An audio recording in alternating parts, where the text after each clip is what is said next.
हूँ शाहजेब अफजल और आप देख रहे हैं V news. Jammu Kashmir joint Awami action committee की जानब से 5 दिसंबर को आज़ाद कश्मीर भर में शटर डाउन और पहिया जाम हड़ताल की कॉल दे रखी है। इस सदारती आर्डीनेंस के खिलाफ सिविल सोसाइटी और बार कौंसिल की जानब से सुप्रीम कोर्ट में रिट दायर की, जिस पर सुप्रीम कोर्ट ने इस आर्डीनेंस को मुअत्तल कर दिया,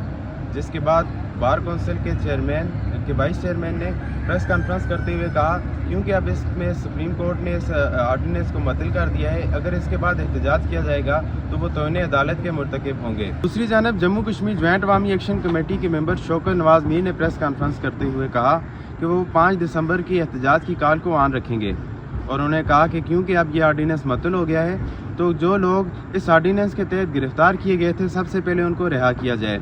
गुज़श्ता रात ताजर नुमाइंदगान के मुख्तलिफ मकामात पर इजलास हुए। ताजरों के नुमाइंदगान ने भी इस एहतजाज की हमायत की है।